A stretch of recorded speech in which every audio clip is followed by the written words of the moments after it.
Good morning. তো আশা করি সবাই খুব ভালো আছো আর সুস্থ আছো। তো নতুন একটা ভিডিও নিয়ে আবার চলে আসলাম তোমাদের সামনে। তো সকালবেলা ঘুম থেকে উঠেছি, উঠে উঠোন ঘরে ছড়া দিয়ে তারপরে বাসনপত্র যা ছিল সব বের করে নিলাম। মানে সকালবেলা উঠলেই তো বোঝোই তো যে কত কাজ থাকে সংসারে। এইদিকে আমি বাসনপত্র বের করে তারপরে আমি চলে আসছি উনুনের থেকে ছাই বের করে উনুনটাকে লেপে নেব।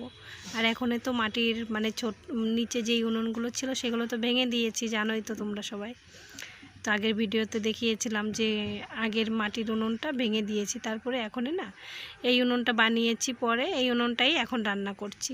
তো এই উনুনটা এত সুন্দর জ্বলে না, এত সুন্দর রান্না হয়ে যায়, একটু মানে অল্প জ্বালানিতেই রান্না হয়ে যায়, এখন আর বেশি জ্বালানি লাগে না।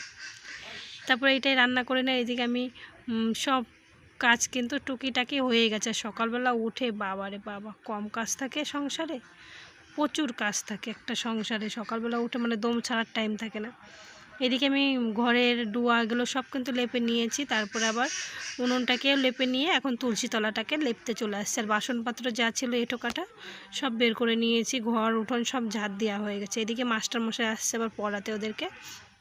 তো মাস্টারমশাই পড়াচ্ছে আর আমি এদিকে বাসনগুলোকে জল চেপে নিলাম, চেপে এখন বাসনগুলোকে আমি মেজে ধুয়ে নেব। কারণ কি রাত্রিরে যদি বাসনগুলোকে মেজে রাখতাম না তো এতগুলো বাসন আমার থাকতো না। তো রাত্রিরে মেজে রাখি না। এইদিকে আমার অনেক এইদিকে ওইদিকে একটু দৌড়াদৌড়ি করতে হচ্ছে, অনেক সমস্যার মধ্যে ছিলাম আমরা একটু। তো সবসময় তো সব কথা বলা যায় না, তো সেটাই। তো এখন একটু ভালো আছি আমরা। তো এখনও পুরোপুরি ভালো নেই, ভগবান যদি করে আমাদের সব কিছুই ভালো হয়ে যাবে, আগের মতো সবই ঠিক থাকবে। তারপরে এদিকে দেখো বাসনগুলোকে আমি মেজে নিয়েছি, মেজে নেওয়ার পরে তারপরে ঘরে আবার মাস্টারমশাই আসছে তো পড়ানোর জন্য। তো ঘরটাকে মুছে নিয়ে আসছে এক পাশ করে। তো তারপরে আবার এই যে ঘরের সামনেরগুলোকেও মুছে নিচ্ছে। এদিকে বাসনগুলো মেজে নিয়েছি, এখন স্নান করে একবারে পুজো দিয়ে তারপরে আমি রান্না বান্না করব। তো আজকে মেয়েদের স্কুল আছে, মেয়েরা স্কুলে যাবে। তো আমি ওদেরকে বলেছি অন্য কিছু খেয়ে নাও, আমি একটু দেরি হবে রান্না করতে। তো সকালবেলা উঠে না এত কাজ করতে করতে তারপরে আর রান্না বান্না করতে অনেকটাই দেরি হয়ে যায়। এর জন্য ভাবি কি যে এক একদিন যে পরে করব, তো পরে করতে গেলেও না পরে আর হয় না। পরে করতে গেলে পরে তখন আবার শরীরে আলসামি চলে আসে, তখন আর করতে ইচ্ছা করে না।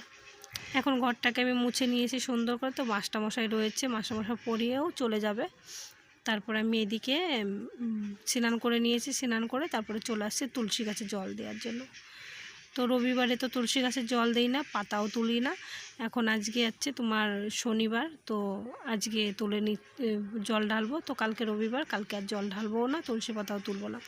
আগের দিনেই আমি তুলে রাখি সব কিছু। তো আগের দিন করে রাখলেই মানে ভালো হয়, এর জন্য আগের দিনই করে রাখি। একজন বলেছে যে রবিবারে তুলসী পাতা তুলতে নেই, তুলসী গাছে জল দিতে নেই রবিবারে, তার থেকে আর আমি দেই না আর তুলসী পাতাও তুলি না। তারপরে আমি এদিকে বাইরের বাসনপত্র ধুয়ে পুজোর তো আবার চলে আসছি পুজো দেওয়ার জন্য। তো বাসনপত্র আমার ধোয়া হয়ে গেছে,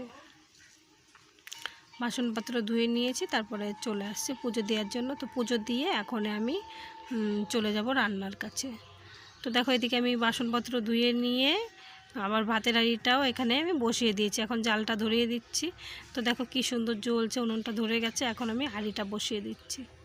হাঁড়িটা আগে বসিয়েছিলাম, তারপরে দেখছি যে জাল জ্বলছে না, নামিয়ে দিয়ে এখন আবার হাঁড়িটাকে বসিয়ে দিলাম। তারপরে এদিকে ভাতও আমার হয়ে গেছে, মানে অন্য কাজ করতে করতে এসে দেখছি ভাতটাও হয়ে গেছে। এদিকে ভাতটা নামিয়ে নেব। তারপরে আজকে আবার নিরামিষ, শনিবার। তো শনিবারে তো মাছ মাংস কিছুই খাই না, শনিবারে খাই না, সোমবারে খাই না। তো 2 দিন হচ্ছে আমাদের নিরামিষ হয়। আর এমনি 2-1 দিনও খেয়ে নেই নিরামিষ। তোরা খেতে চায় না কেউ বাড়ির, বুঝতে পারলে। তো তাও আমি জোর করে রান্না করে নিই। এদিকে আমি দেখো বেগুনগুলোকে, গাছের বেগুন হয়েছে তো এবার, নাও তো বেগুন গাছে ভালো হচ্ছে না, এর জন্য আর ভিডিও দেখাতে পারছি না বেগুনের। ওই 2-1টা করে হচ্ছে, তাই এই যে চিড়ে নিয়ে এসে আমরা খেয়ে নিচ্ছি। তারপরে এদিকে বেগুনটা ভেজে নিলাম, আর এদিকে সোয়াবিনের তরকারি করব। তো সোয়াবিনের তরকারি করব আর বেগুন ভাজা। তো ভিডিওটা কেমন হলো আজকের, তো সেটা অবশ্যই কমেন্ট করে বলো। হ্যাঁ, আর রান্না আমার হয়ে গেছে, আর এদিকে খাওয়া দাওয়াও করে নেব সবাই। তো আজকের ভিডিওটার বেশি দূর বাড়াচ্ছি না। তো কেমন হলো অবশ্যই কমেন্ট করে বলো, আর আমার পাশে থেকো, আমাকে একটু সাপোর্ট